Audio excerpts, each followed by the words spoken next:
Hello guys, my name is Anuradha Jat and I am extending the series of HPS जहाँ पे हम आपको करवाते हैं PYQs और आपको बताते हैं कि किस तरीके से इन PYQs के थ्रू हरियाणा PCS के क्वेश्चंस जो हैं वो कवर किए जाएंगे और आगे कैसे क्वेश्चंस आ सकते हैं आपके हरियाणा के एग्जाम में।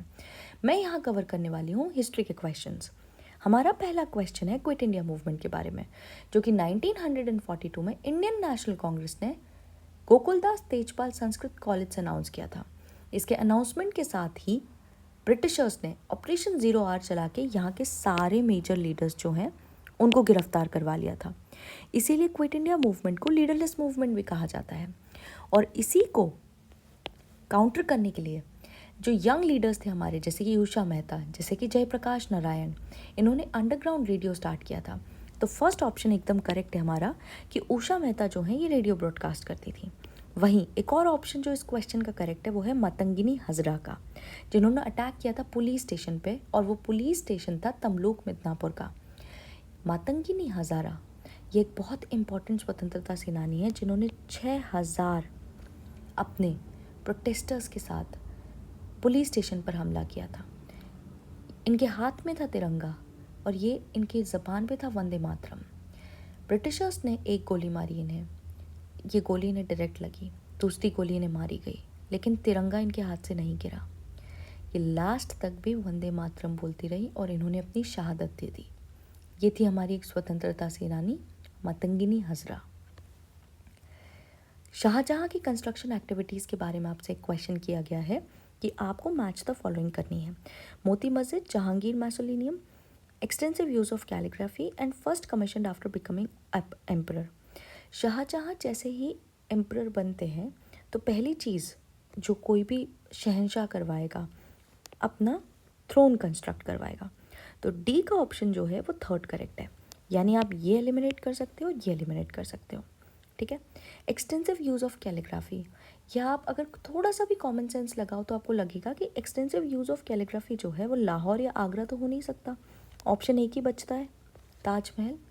कैलीग्राफी आप देखेंगे ताजमहल को तो ताजमहल के मकबरे में बहुत ही इंपॉर्टेंट और बहुत ही खूबसूरत कैलीग्राफी की गई है, कुरान की आयतें खुदवाई गई हैं। मोती मस्जिद, मोती मस्जिद आगरा की, आगरा फोर्ट के अंदर है, एक यूनेस्को वर्ल्ड हेरिटेज साइट है और ये शाहजहां ने बनवाई है। वहीं एक और चीज़ हमें याद रखनी है कि दिल्ली की मोती मस्जिद जो है वो औरंगज़ेब ने कंस्ट्रक्ट करवाई है। ठीक है। जहांगीर का मकबरा रावी नदी के किनारे पर लाहौर में है। तो ऑप्शन जो करेक्ट हो जाता है वो हो जाता है सी। सूफी सेंट्स के बारे में क्वेश्चन किया गया है। तो भारत में सूफी सेंट की स्टार्टिंग होती है शेख मोइनुद्दीन चिश्ती के आने से। शेख मोइनुद्दीन चिश्ती मोहम्मद गौहरी के या मोहम्मद गजनी के टाइम पीरियड के बीच में आते हैं और इनका जो हब बनता है वो बनता है अजमेर। यहाँ पे ही अपना सिलसिला स्टार्ट करवाते हैं जिसका नाम है चिश्ती सिलसिला। तो आप डायरेक्ट मोइनुद्दीन चिश्ती को अजमेर पे लगा सकते हैं। ठीक है। बी का हो गया थर्ड यहाँ पे, तो आप सी ऑप्शन जो है वो एलिमिनेट कर सकते हैं। फिर यहीं सूफी सेंट्स के ही जैसा एक और सिलसिला था, जैसे हम चिश्ती सिलसिले के बारे में बात करते हैं, जिसके फाउंडर थे बहाउद्दीन ज़कारिया, और बहाउद्दीन ज़कारिया का ऑर्डर था सोहरावर्दी, जो कि मिडिल ईस्ट में अफ़गानिस्तान वाले एरिया में काफ़ी फेमस था। तो ए का ऑप्शन हो गया फोर्थ, तो आप एलिमिनेट कर सकते हो बी और डी को। सिर्फ दो ऑप्शंस के थ्रू आप जा सकते हो ए पे। और इसके अलावा जो आपको पता होना चाहिए कि बंदे गेसु गोरस जो है ये कहाँ कर है, तो ये हैं गुलबर्गा, और नसीरुद्दीन चिरागे दहली, ये भी चिश्ती सिलसिले के ही एक सेंट है, इनका नाम ही है नसीरुद्दीन चिरागे दहली। अब यहाँ पे से आपसे एक शहर की बात की जा रही है, धीरे धीरे स्टेटमेंट पढ़ते हैं। यह इस शहर में प्लांट सेटलमेंट की बात की गई है, मड ब्रिक्स की बात की गई है अर्ली हड़प्पन पीरियड में, पॉटरी जो है वो काली बंगन की जैसे है, आर्टिफैक्ट्स जो हैं वो सील्स हैं, पॉटरी हैं, ग्राफिटी है, टेराकोटा के व्हील्स हैं, कार है, रैटल्स है, बुल फिगरीन्स है, चर्ड प्लेट्स है, वेट्स हैं, मतलब लगभग वो सारी चीज़ें हैं जो हर हड़प्पन साइट पे मिली हैं। बहुत सारे एनिमल बोन्स भी आपको मिले हैं जो कि बताता है कि एनिमल हस्बेंड्री हुआ करती थी। हॉपस्कॉचेस मिले हैं ओपन एरिया में, स्ट्रक्चरल कॉम्प्लेक्सेस मिले हैं जिससे ये बताते हैं कि मतलब गेम यानी जानवरों को मारकर जो है वो पकाया जाता था एक और गेम मिला है हम पे पिट्ठू, जो कि आज इंडिया में जो लोग खेलते हैं, जो अर्ली हड़प्पन टाइम्स के थ्रू जाता है। तो यहाँ पे हमें दो चीज़ें दिखाई दे रही हैं। अर्ली हड़प्पन फेज भी आपको दिखाई दे रहा है, ठीक है, क्योंकि प्लांट सेटलमेंट है, मड ब्रिक स्ट्रक्चर है, ठीक है, लेकिन अनइंस्क्राइब्ड सील्स हैं, ठीक है, यानी मच्योर हड़प्पन फेज़ भी है। मच्योर हड़प्पन फेज़ के बारे में एक चीज़ जो आपको हमेशा याद रखनी है, ऑल्दो ये कहा जाता है कि मच्योर मतलब क्या होगा, और ज़्यादा इम्प्रूव्ड होगा, लेकिन हड़प्पा के टाइम पे ये बिल्कुल उल्टा हुआ। अर्ली हड़प्पन फेज़ जो था वो बहुत ही एडवांस्ड था, अर्बन था, जबकि मच्योर हड़प्पन फेज़ उतना एडवांस्ड नहीं था। अनइंस्क्राइब्ड सील मिली है आपको, जो हमें ईंटें मिला करती थी हड़प्पन टाइम पीरियड में, एक फिक्स्ड प्रोपोर्शन की। मच्योर हड़प्पन फेज़ में वो नहीं मिलती हैं, जो क्या दिखाता है, जो ये दिखाता है कि धीरे धीरे कहीं ना कहीं अर्बन स्ट्रक्चर जो है वो टूटा था। तो ये जो है ये बनावली हरियाणा के साइड की बात की गई है, जहाँ बनावली हरियाणा में अर्ली से मच्योर हड़प्पन के फेजेस मिले हैं, बाकी साइड्स पर नहीं मिले हैं। किंग हर्षवर्धना के बारे में क्या सही है? पहली बात जो आपको जानने की है, हर्षवर्धन ये 7वीं सदी के एक राजा थे, जो कि पुष्यभूति डायनेस्टी के एक राजा थे, जिन्होंने लगभग नॉर्थ इंडिया, अगर ये इंडिया का मैप में देखूं तो लगभग ये वाले पार्ट पे हर्षवर्धन ने राज किया। इनकी कैपिटल कन्नौज, जो कि आज के प्रेजेंट यूपी में है, वो हुआ करती थी। आइए हम इनका क्वेश्चन देखते हैं। हम पहला क्वेश्चन है, ही बिलोंग टू मोखरी डायनेस्टी। तो पहली चीज़ मैंने आपको यही बताई कि पुष्यभूति डायनेस्टी के राजा हैं, तो फर्स्ट ऑप्शन इनकरेक्ट हो गया। फर्स्ट ऑप्शन इनकरेक्ट हो गया तो वैसे भी आपका आंसर आ गया। इतनी सी बात पता होनी चाहिए बस आपको। He was defeated by Pulakeshin द्वितीय, बिल्कुल सही है। पुलकेशिन सेकेंड या पुलकेशिन द्वितीय के द्वारा हर्षवर्धन को हराया गया था, और ये हमें पता चलता है एहोल इंस्क्रिप्शन से। पुलकेशिन सेकेंड जो है ये चालुक्यन किंग है, और इनके कोर्ट पोएट जिनका नाम रवि कीर्ति है, इन्होंने एहोल इंस्क्रिप्शन लिखा था, जहाँ पे इन्होंने बताया कि हर्षवर्धन को किंग पुलकेशिन सेकेंड ने हराया, और उनकी सीमा तय कर दी कि नर्मदा रिवर, जो कि आज के प्रेजेंट मध्य प्रदेश से पास होती है, उसके नॉर्थ पे हर्षवर्धन राज करेंगे और उसके साउथ पे पुलकेशिन सेकेंड राज करेंगे। ये बाउंड्री सेट कर दी गई। Okay, next, Harsha himself wrote 3 plays, Ratnavali, Priyadarshika and Nagmanjari. तो हर्षवर्धन ने 3 प्लेज लिखे तो हैं, लेकिन नागमंजरी उनमें से एक नहीं है। कमेंट सेक्शन में बताइए कि तीसरा है कौन सा। Next, arrange the following temple construction in chronological order, सबसे पुराने से सबसे recent. Madurai Meenakshi temple by the Nayaks, लेकिन यहाँ पे एक चीज़ दे रखी है, रीबिल्डिंग। विट्ठल टेम्पल हम्पी का, group of temples at Pattadakal and Brihadeeswara temple of Thanjavur. Nayaks जो हैं ये 14वीं सदी में थे, 14th सेंचुरी, ठीक है। थिरुमली नायक बोला करते थे इनको, इन्होंने रिनोवेशन करवाए थे विट्ठल टेम्पल्स पे, ठीक है। अब विट्ठल स्वामी टेम्पल एट हम्पी, हम्पी के मेजर टेम्पल्स जो हैं वो किसने बनवाए हैं? हम्पी के मेजर टेम्पल्स जो हैं वो हम देख सकते हैं कि विजयनगर किंग ने बनवाए हैं। विजयनगर किंग जो है ये 13 से 14 सेंचुरी में थे। पट्टादक्कल के टेम्पल्स जो हैं ये 7 से 8 सेंचुरी में चालुक्यन किंग्स द्वारा बनवाए गए हैं। ओके, और Brihadeeswara temple at Thanjavur, Brihadeeswara temple of Thanjavur जो है ये 1010 इस टाइम पे बनाया गया था, चोड़ा टाइम पीरियड में। तो यहाँ पे हमें साफ दिख रहा है कि करेक्ट आंसर क्या होगा। पहले सी है, फिर डी है, फिर बी है, फिर ए है। ओके, और आप अगर मतलब कॉमन सेंस भी लगाओगे तो आई एम सो सॉरी, यहाँ पे हम रीबिल्डिंग की बात कर रहे हैं, करेक्ट। रीबिल्डिंग जो है वो किसी टेम्पल को बाद में फिर से बनाया गया या कुछ उसका चीज़ें सही करवाई गई, तो ये आप सोच भी सकते हो कि सबसे लास्ट में होगा। इसके बाद आपका खुद का मतलब हम्पी एक बहुत ही फेमस साइट है, जो आप विजयनगर किंग्स के साथ रिलेटेड देखते ही हो। अगर आपने बेसिक भी पढ़ाई की होगी तो यहाँ पर ये चीज़ आपको क्लिक होनी चाहिए थी। पट्टादक्कल और बृहदेश्वरा टेम्पल ऑफ थंजावुर, ये आपकी हिस्ट्री की क्लासेस जब राष्ट्रपति आईएएस लेगा तो आप इस क्लास को ज़रूर अटेंड करना।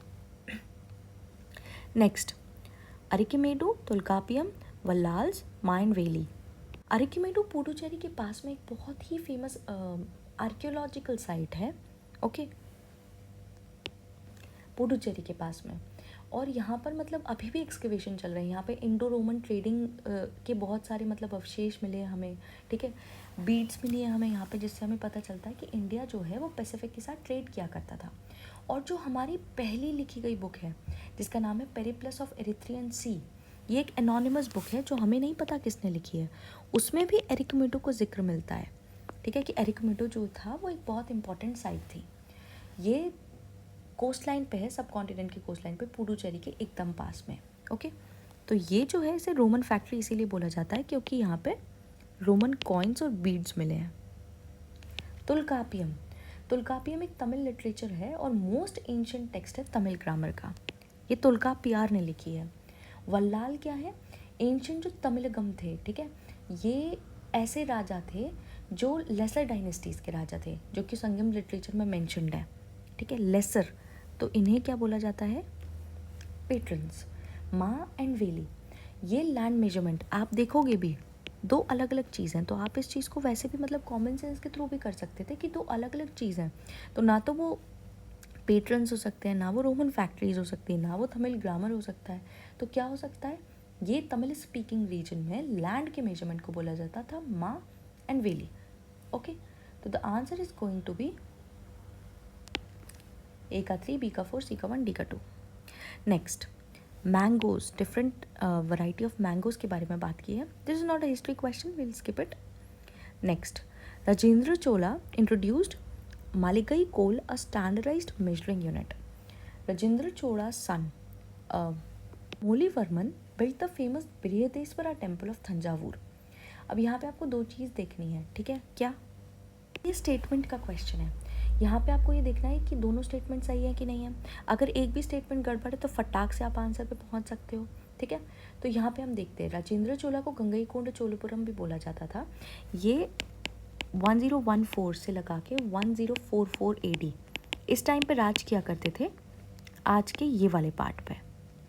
ओके, इनके पास ग्रेटेस्ट नेवी थी। इन्होंने ही इंडोनेशिया, आज भी इंडोनेशिया का जो फ्लैग है वो गरुड़ है, ठीक है, क्योंकि इन लोगों ने ऑक्यूपाई किया था इंडोनेशिया। ओके, आप आज का जो कंबोडिया देखते हैं, ठीक है, थाईलैंड वाले एरियाज़ देखते हैं, यहाँ पे बहुत बड़े बड़े टेम्पल्स हैं।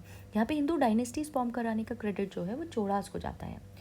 तो मलिकई कोल क्या है? ये एक मेजरमेंट सिस्टम था जो राजेंद्र चोला ने ही इंट्रोड्यूस किया था, जो कि बिल्कुल करेक्ट है।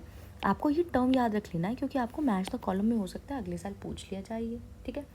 बृहदेश्वरा टेम्पल राजा चोला ने बनवाया था, ना कि अरुमोलीवर्मन ने।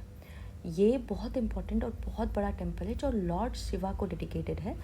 राजा जो हैं इन्होंने अपने श्रीलंका के जो अभियान था उससे वापस आकर, क्योंकि उनका एम्पायर हर डायरेक्शन में फैल चुका था, उसको ऑनर करने के लिए बृहदेश्वरा टेम्पल बनवाया था। ओके, चोलास, इंपीरियल चोलास, इसके फाउंडर थे विजयालया। ओके, नेक्स्ट, यहाँ पर पूछा है कि मुगल इंडिया में लोअर से लेकर हाईएस्ट तक कौन से सारे ऑफिसर्स हुआ करते थे, ठीक है। तो फौजदार, सूबेदार, अमीन या मुकद्दम, सूबेदार, अमीन, मुकद्दम या फौजदार, अमीन, मुकद्दम, सूबेदार या फौजदार, सूबेदार, फौजदार, अमीन और मुकद्दम, ठीक है। तो इसका आंसर डी करेक्ट है। आंसर से ज़्यादा इंपॉर्टेंट आपको ये पता होना चाहिए कि सूबेदार का मतलब ही होता है किसी सूबे का सबसे इम्पॉर्टेंट ऑफिसर, ठीक है। फौजदार का मतलब क्या होता है? फौजदार का मतलब होता है एक सरकार यानी लॉ ऑर्डर को मेंटेन करने वाला। अमीन का मतलब, आज भी अमीन को हम यूज़ करते हैं, अमीन टर्म को। अमीन का मतलब होता है रेवेन्यू कलेक्टर, ठीक है। हमारा जो कलेक्टर है ना वो अमीन है पुराने टाइम का। और मुकद्दम जो है ये विलेज हेडमैन है। ओके, तो हाईएस्ट जो है वो सूबा है। मुगल प्रोविंस में जो है वो बहुत कम सूबे हुआ करते थे। सूबेदार के नीचे फौजदार काम करते थे, फौजदार लॉ एंड ऑर्डर देखते थे। इनके नीचे अमीन्स काम किया करते थे जो कि रेवेन्यू कलेक्ट किया करते थे। और इनके नीचे जो है वो मुकद्दम्स थे, विलेज हेडमैन्स। इनको 3 पार्ट में डिवाइड किया जाता था, Chaudhari, Khudam, Muqaddam. Okay, next question, Tipu Shah, Dudu Miyan, Chait Singh, तीतू Mir, ये सारे के सारे रेबेलियन नाम हैं। और आपको ये मतलब ऐड करना है कि कौन सा रिपेल जो है वो किस लीडर ने जो है हेड किया है। तो देखते हैं, टीपू शाह जो है इन्होंने पागलपंथी मूवमेंट हेड किया था, ठीक है, पागलपंथी मूवमेंट। जबकि जो दूदू मियाँ थे ये फराजी मूवमेंट में थे। है ना। इसके अलावा क्या है, चैत सिंह जो है ये बनारस रिबेलियन में थे, नाम से भी लग रहा होगा आपको, नॉर्थ इंडियन नाम है चैत सिंह, करेक्ट। और तीतू मीर जो है इन्होंने तारीख मोहम्मदिया मूवमेंट लीड किया था, जिसको बारासात मूवमेंट भी कहा जाता था। यहाँ इंपॉर्टेंट चीज़ क्या आपको याद होनी चाहिए कि जो इम्पॉर्टेंट पीसेंट मूवमेंट्स हैं इससे हरियाणा पीसीएस क्वेश्चन पूछता है, ठीक है, और डीप क्वेश्चंस पूछता है। Okay. Manjusha art is an art form of Angadesh that is present day Bhagalpur, जो कि आज के प्रेजेंट डे बिहार में है। The main colours used in this are in the form of pink, green and yellow only. अब यहाँ पे आपको एक बहुत इंपॉर्टेंट चीज़ याद रखनी है कि उन्होंने स्टेटमेंट में दे रखा है ओनली, कि सिर्फ यही 3 कलर्स जो हैं इस पर्टिकुलर पेंटिंग में डाले जाएंगे। तो मंजूषा पेंटिंग ये बिल्कुल करेक्ट है, आज के बिहार की एक long standing historically significant art form है ये मंजूषा पेंटिंग, ठीक है। इसको स्नेक पेंटिंग भी बोला जाता है, ठीक है। मंजूषा काला जो है ये ज़्यादातर मतलब यूज़ हुआ करते थे, मतलब पेंट किया करते थे, और ज़्यादातर लव, रिलेशनशिप, सक्सेस, इन सब के थ्रू जो है ये पेंटिंग इनके आसपास बनती है, ठीक है। अब यहाँ पर क्या सिर्फ 3 कलर्स यूज़ होंगे, पिंक, ग्रीन और येलो, बाकी कोई कलर यूज़ नहीं हो सकता? दिस इज़ तो सो रॉन्ग ना। हम एक बहुत बड़ी पेंटिंग स्टाइल की बात कर रहे हैं, तो सिर्फ ऑप्शन ए करेक्ट है।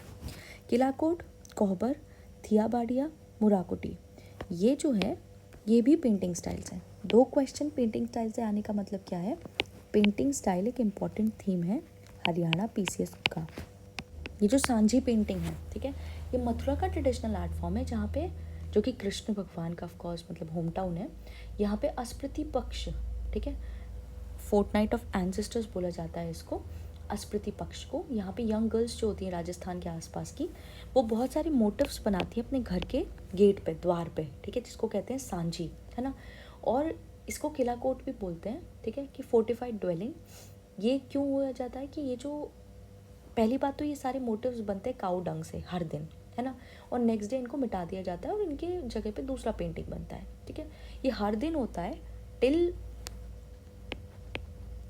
पितृपक्ष, है ना, पितृपक्ष की रात तक होता है ये, ठीक है, जहाँ पे एक फुल ब्लोन संजी बनती है उसके बाद में, जिसको कहते हैं किलाकोट।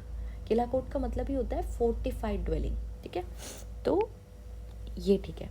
कोहबर क्या है, कोहबर जो है ये मैथिली कल्चर की एक इम्पॉर्टेंट पेंटिंग है, ठीक है।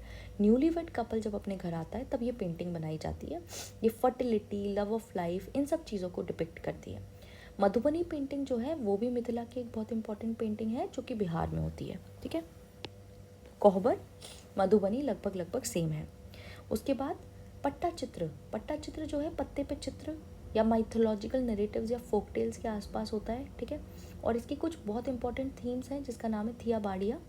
यहाँ पर टेम्पल ऑफ जगन्नाथ जो है, पट्टा चित्र जनरली जगन्नाथ मंदिर के आसपास जो है वही फेमस है, जहाँ पे टेम्पल के जो लॉर्ड हैं, लॉर्ड जगन्नाथ, कृष्ण लीला, उसको बनाया जाता है, ओके, को कहते हैं थियाबाड़िया, ठीक है। मोराकोटी, मोराकोटी पिछावाज बोलते हैं इनको, ठीक है। ये श्रीनाथ जी का जो आइडल है, वर्षा ऋतु के टाइम पे ये बनाया जाता है। पीकॉक थ्रोन्स यूज़ किए जाते हैं इसमें, ठीक है, डांसर्स यूज़ किए जाते हैं, है ना। तो इसको मोराकुटी पिछावाई बोलते हैं, ठीक है, इसका नाम ही है। तो इसका आंसर करेक्ट क्या हो गया, ए का थर्ड, एक ही में है ना। ये आपको जानने की ज़रूरत है यहाँ पे। Leaders who serve more than once as the president of the Indian National Congress, ऐसे कौन से लीडर्स हैं जिन्होंने एक से ज़्यादा बार इंडियन नेशनल कांग्रेस के प्रेसिडेंट बने हैं? ऑप्शन है हमारे सुरेंद्र नाथ बनर्जी, व्योमकेश चंद्र बनर्जी, दादा भाई नारोजी, रहमतुल्ला सयानी, सर विलियम वेडरबर्न, ओके। तो सुरेंद्र नाथ बनर्जी रहे हैं, ठीक है। जेबी कृपलानी जो हैं ये तो हमारी आज़ादी के टाइम पे हमारे प्रेसिडेंट थे, पर यहाँ पर हमें ये देखना है कि कौन नहीं थे इसमें से, ठीक है। तो रहमतुल्ला सयानी ये सिर्फ एक ही बार रहे हैं हमारे president. All of the above answer नहीं है, और जनरली आप देखोगे कि 4 या 5 ऑप्शंस होते हैं तो all of the above answer नहीं होता, है ना। सुरेंद्र नाथ बनर्जी जो हैं ये राष्ट्रगुरु भी बोला जाता है इनको। ये नेशनलिस्टिक लीडर थे जो कि 1895, 1902 इस टाइम पे कांग्रेस के प्रेसिडेंट रहे हैं। हमारे फर्स्ट प्रेसिडेंट कांग्रेस के जो हैं वो WC बनर्जी थे। 1885 के टाइम पे बॉम्बे में जब कांग्रेस बनी तब थे ये प्रेसिडेंट। दादा भाई नौरोजी इन्हें grand old man of India भी बोला जाता है, ठीक है। ये जो है ये बहुत बार प्रेसिडेंट रहे हैं, ठीक है। विलियम वेडरबर्न ये फाउंडिंग मेंबर्स थे इंडियन नेशनल कांग्रेस के, और इलाहाबाद के अलावा इन्होंने कैलकाटा में भी हेड किया है 1889 में और 1910 में, ठीक है। रहमतुल्ला सयानी एक ही बार है, ठीक है। 1896 कैलकाटा सेशन में इन्होंने हेड किया था, है ना। Next, Maharaja Ranjit Singh came from Karora Singhia my misl, तो ये करेक्ट इनकरेक्ट है ना। महाराजा रंजीत सिंह जो है ये सुक्कर चकिया मिसल से थे। मिसल क्या होता है? उस टाइम का पंजाब जो है वो 12 इंपॉर्टेंट मिसल में डिवाइडेड था, जिसमें से सबसे इम्पॉर्टेंट मिसल सुक्कर चकिया मिसल थी, जिसके हेड थे महासिंह, जो कि महाराजा रंजीत सिंह के फादर थे। वो इसी में पैदा हुए थे, और बाद में जब वो महाराजा बनते हैं तो वो ये सारे मिसल जो हैं इनको कंबाइन करने में सक्सेसफुल हो जाते हैं। Jean Francois Allard and Jean Baptiste Ventura were 2 Napoleonic generals in service of Maharaja Ranjit Singh, एकदम करेक्ट है। और आप कॉमन सेंस भी लगाओगे तो यहाँ पे 2 ऐसे नाम दे रखे हैं जो बहुत ज़्यादा फेमस नहीं है, ठीक है। बहुत ज़्यादा फेमस नाम नहीं है तो आपसे क्वेश्चनियर में ये नहीं पूछा जा रहा है कि क्या आपको हर जनरल के बारे में पता है महाराजा रंजीत सिंह के। आपसे एक कॉमन सेंस वाला क्वेश्चन पूछा गया कि क्या आपको बेसिक चीज़ पता है महाराजा रंजीत सिंह के बारे में, कि वो किस मिसल से थे। उसके अलावा आप ये कॉमन सेंस लगा सकते हो कि क्वेश्चन फ्रेम करने वाला आपसे बिल्कुल नहीं पूछ रहा है कि हर सेनापति का नाम क्या था, तो इसका मतलब ये है कि ये दोनों सही ही होंगे। Who among the following were women Adiyar saints of South Indian Bhakti movement. आपको पता होगा कि भक्ति मूवमेंट जो है वो स्टार्ट हुआ था साउथ इंडिया से। साउथ इंडिया में 2 सेंट्स थे, नयनार और अडियार्स, में फीमेल सेंटेसेस भी थी। तो फीमेल अडियार सेंटेसेस कौन कौन सी हैं? तो यहाँ पे ऑप्शन ए बिल्कुल करेक्ट है, ठीक है। कराइकल अम्मायार ये बहुत फेमस अडियार सेंट है, ओके। उसके अलावा इसंगिनियार ये बहुत फेमस अडियार सेंट है, और ठीक है, ये तीनों बहुत इंपॉर्टेंट और बहुत फेमस अडियार सेंट्स हैं। इसके अलावा जो सेकंड हमारा नॉलेज क्षेत्र है, ठीक है, वो ये है कि अक्का महादेवी कराइकल अम्मायार, ठीक है। अक्का महादेवी एक अलग सेंट है ना, ये अडियार सेंट नहीं है। अडियार्स जो हैं ये नयनार्स हुआ करते थे, ओके, जो कि शिवजी शैविज्म फॉलो किया करते थे, ओके। ये सब शैविज्म फॉलो किया करते थे, ओके। उसके बाद गोदा देवी अंडाल या अंडाल, सिर्फ एनसीईआरटी में इनके बारे में बहुत सारी इंपॉर्टेंट चीज़ें हैं, ठीक है। ये एकमात्र अलवर फीमेल सेंट है जिनको 12 Hindu poet saints of South India में इंक्लूड किया जाता है, ठीक है। इन्हें भूदेवी या भूदेवी के अवतार माना जाता है। और अक्का महादेवी ये शिव की बहुत आर्डेंट फॉलोअर थी, 12वीं सदी के टाइम पे, कर्नाटका के टाइम पे थी। अक्का मतलब होता है बड़ी बहन। और ये सारे इलस्ट्रियस फिलोसोफर्स जो उस टाइम के थे, प्रभुदेवा, बसवन्ना, ठीक है, उन सब की बड़ी बहन के रूप में जानी जाती हैं। तो ये भी बहुत इंपॉर्टेंट है, आपसे इन पर भी आगे जाके क्वेश्चंस आ सकते हैं, ओके। नेक्स्ट हम वर्ल्ड हिस्ट्री का क्वेश्चन स्किप करके इंडियन हिस्ट्री पे चलते हैं।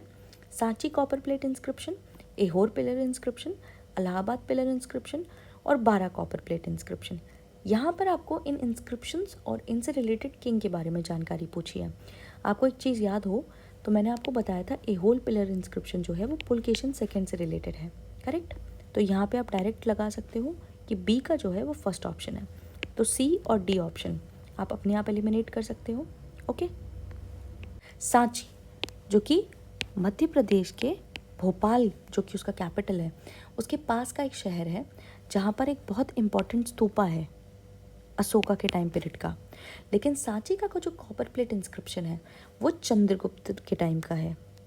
चंद्रगुप्त सेकंड के टाइम पीरियड में यहाँ पर एक रिकॉर्ड है जो ये बताता है कि एक गिफ्ट जो है वो बुद्धिस्ट इंस्टीट्यूशन जो भी यहाँ पर व्याप्त था उसको दिया गया था चंद्रगुप्त सेकंड के द्वारा, ओके। इलाहाबाद पिलर इंस्क्रिप्शन ये समुद्रगुप्त का पिलर इंस्क्रिप्शन है, ये बहुत फेमस पिलर इंस्क्रिप्शन है, ठीक है। ये उनकी पॉलिटिकल और मिलिट्री अकम्पलिशमेंट्स के बारे में है, उनके पूरे रेन के बारे में है, उन्होंने किन किन राजाओं को हराया, उनकी पॉलिसीज़ जैसे कि गृह मोक्षानुग्रह की पॉलिसी, बहुत सारी उनकी पॉलिसीज़ के बारे में बताता है, उस टाइम के जियोपॉलिटिकल एनवायरनमेंट के बारे में बताता है। ये हरिशेन द्वारा इंस्क्राइब्ड है जो उनके कोर्ट पोइट थे। 12 कॉपर प्लेट इंस्क्रिप्शन ये मिहिर भोज का कॉपर प्लेट इंस्क्रिप्शन है। मिहिर भोज जिन्होंने कन्नौज, जो उनकी कैपिटल थी, वहाँ से रूल किया था। मिहिर भोज का एक मिलिट्री कैंपेन यहाँ पे नोटेड है जिसका नाम है महोदया। ओके, तो यहाँ पर ये चारों के चारों इस तरीके से हैं, और ए का थर्ड, बी का फर्स्ट, सी का फोर्थ, डी का सेकेंड।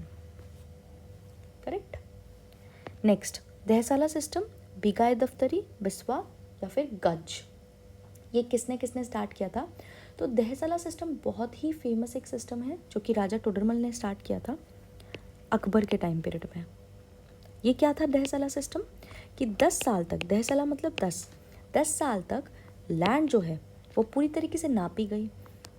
ठीक है, उसका असेसमेंट किया गया कि कितनी प्रोडक्टिविटी है, ज़मीनें कैसी है, उसको 4 पार्ट में डिवाइड किया गया उन ज़मीनों को। ठीक है, पोलर, पड़ौती, छाछर और बंजर, कि कौन सी ज़मीन बंजर है, कौन सी पड़ौती है कि जिसको बस फैलो लैंड की तरह छोड़ देना चाहिए थोड़े टाइम के लिए। ठीक है, कौन सी पोलज है जिसको 3-4 साल के लिए छोड़ देना चाहिए, उसके बाद फिर फर्टाइल हो जाएगी। कौन सी पड़ौती है, ठीक है, कौन सी छाछर है और कौन सी बंजर है। इस तरीके से 4 पार्ट में डिवाइड किया गया ये लैंड, और लैंड रेवेन्यू जो है वो इसके हिसाब से डिफाइन किया गया अकबर द्वारा। और इसमें उनका सबसे इम्पोर्टेंट सलाहकार था उनका मंत्री राजा टोडरमल, जो कि उनके फाइनेंस मिनिस्टर थे, जिन्होंने ये स्टैब्लिश किया था 1580 AD में।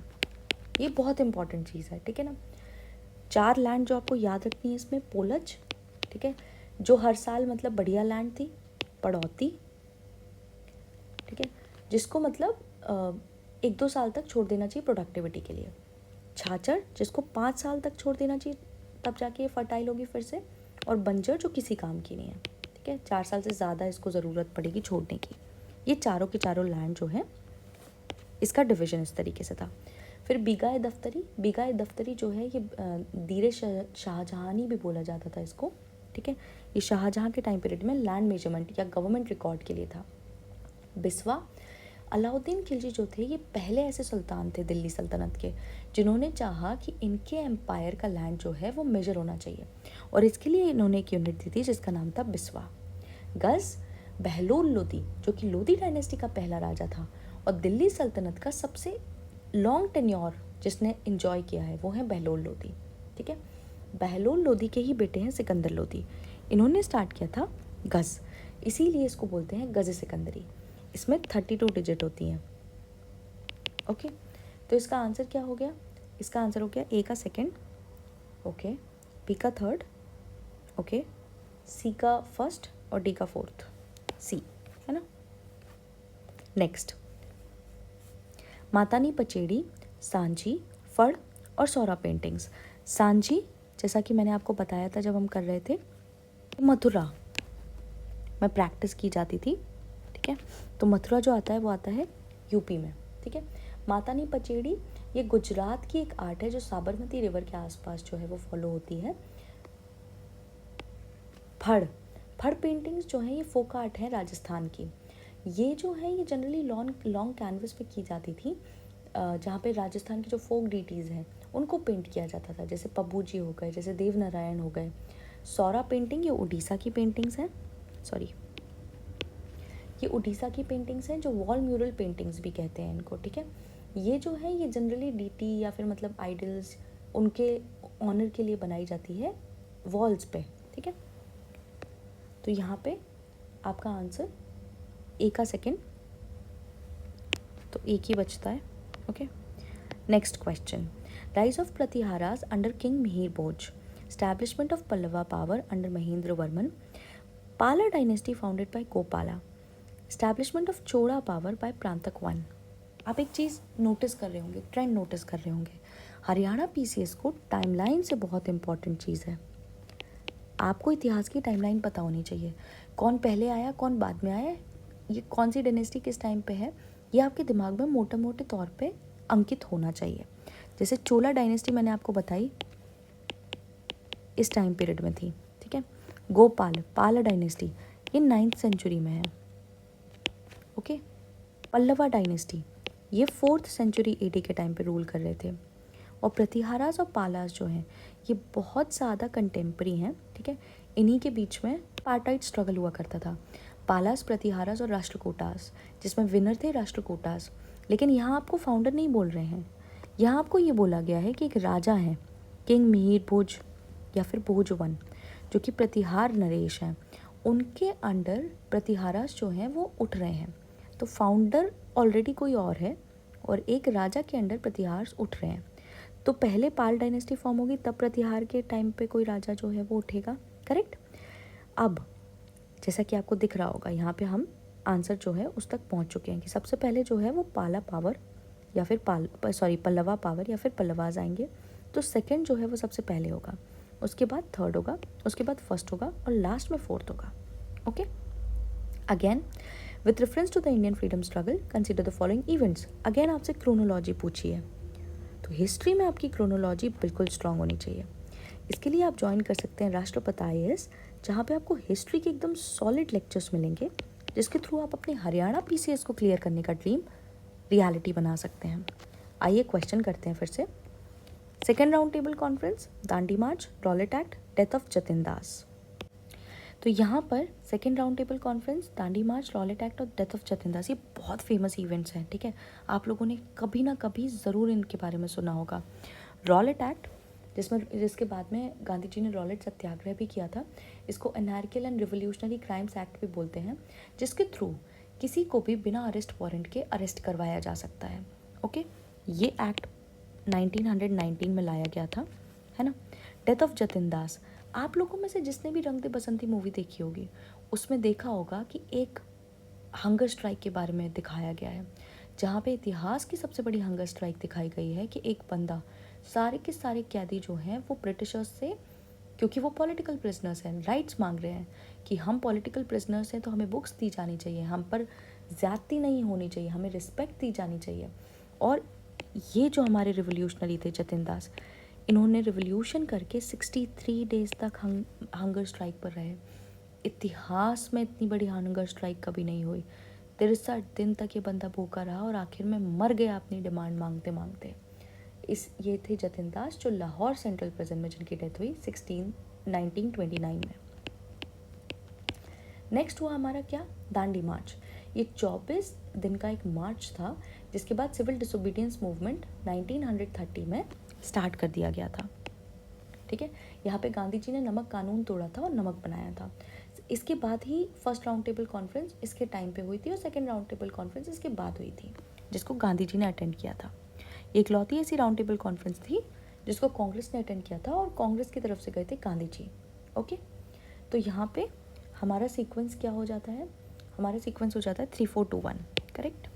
लेटर वैदिक पीरियड में बलि क्या था, बलि एक टैक्स हुआ करता था एक्चुअली में, जहाँ पे रिलीजियस ऑफरिंग्स दी जाती थी। ठीक है, इसका मतलब है 1/6 जो भी है आपके पास, ठीक है, 1/6 कुछ भी चीज़ हो उसका 1/6 आपको देना है। ठीक है, ऋग्वेद हो गया, कौटिल्य का अर्थशास्त्र हो गया, वो एक बहुत इंपॉर्टेंट स्टेट का रेवेन्यू बताता है बलि को, है ना।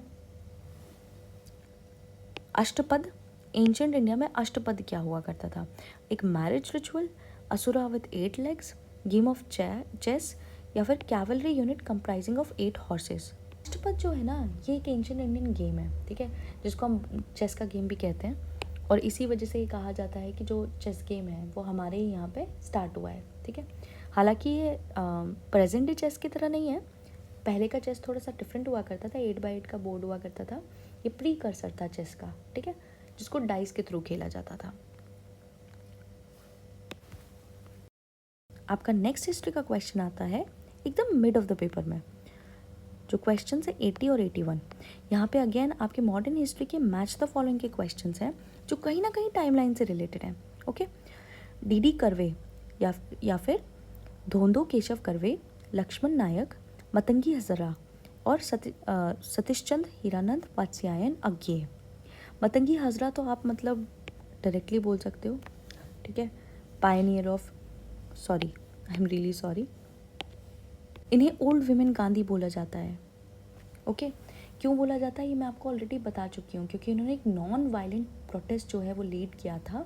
ठीक है, इन पर गोली चल गई, इनकी डेथ हो गई, लेकिन इन्होंने फिर भी तमलूक डिस्ट्रिक्ट में वहाँ पर झंडा नहीं छोड़ा। करेक्ट। 1942 की इनकी इस शहादत को हम लोग ज़्यादा क्रेडिट नहीं देते हैं। नेक्स्ट डीके कर्वे, ये जो है ये पायनियर हैं, सोशल रिफॉर्मर हैं, जिन्होंने अपनी पूरी ज़िंदगी दे दी वेमेन एम्पावरमेंट के लिए। ओके, लक्ष्मण नायक या फिर लक्ष्मण नाइक करेक्ट तरीके से बोला जाए तो, ये ट्राइबल सिविल राइट्स एडवोकेट थे साउथ ओडिशा में। ठीक है, इनकी डेथ होती है 1943 में। इन्होंने भूमिया ट्राइब के लिए लड़ते लड़ते अपनी ज़िंदगी ख़त्म कर दी। ओके, और इसी वजह से इन्हें गांधी ऑफ मलकानगिरी भी कहा जाता है। ठीक है, अज्ञे जो थे ये अनफैथमेबल भी बोला जाता है इनको इंग्लिश में। ये एक इंडियन राइटर थे, नॉवेलिस्ट थे, क्रिटिक थे, जर्नलिस्ट थे, ट्रांसलेटर थे। ठीक है, हिंदी लिटरेचर थे, लिटराटी थे, रिवोल्यूशनरी थे। तो यहाँ पे आंसर क्या हो जाएगा? ए का फोर्थ एक ही ऑप्शन में है, करेक्ट। इसमें से क्या तात्या टोपे के बारे में करेक्ट है, जो कि एक सिग्निफिकेंट फेस थे फ्रीडम स्ट्रगल ऑफ 1857 के? थे कौन तात्या टोपे? तात्या टोपे जो हैं, आपने सबने मणिकर्णिका मूवी देखी होगी या फिर सीरियल देखा होगा। झांसी की रानी और नाना साहेब, जो कि लास्ट पेशवा के दत्तक पुत्र थे, अडॉप्टेड सन थे। ठीक है, उनके गुरु थे तात्या टोपे। इनका रियल नाम क्या था? इनका रियल नाम था रामानंद पांडुरंग। ओके, रामचंद्र पांडुरंग या रामानंद पांडुरंग। पिठूर में he came in contact with Nana Sahib and Moropant Tambe. He belonged to Yela in Maharashtra and led a rebellion in Madhya Pradesh as well as Rajasthan. तो ये सारे के सारे ऑप्शन एकदम करेक्ट हैं। तात्या टोपे जो है इनका नाम एकदम करेक्ट है। पिठूर में ये नाना साहिब और मोरोपंत तांबे, जो कि मोरोपंत झांसी की रानी के पिताजी का नाम है, ये येवला महाराष्ट्र से थे। इन्होंने मध्य प्रदेश और राजस्थान दोनों पर एक रिबेलियन लीड किया है और लास्ट में ये पकड़ाए भी मध्य प्रदेश के एक जिला शिवपुरी में है, जहाँ पर बाद में इन्हें फांसी दे दी जाती है। आज भी इनके नाम पर शिवपुरी में एक चौक है। यहीं पर ख़त्म होते हैं आपके हिस्ट्री के क्वेश्चंस। आगे और ऐसे इनिशिएटिव राष्ट्रपति आईएएस आपके लिए लेकर आएगा। हम एक बहुत ही एक्साइटिंग कोर्स एक लेकर आ रहे हैं आपके लिए। Do check us out for Haryana PCS. Thank you.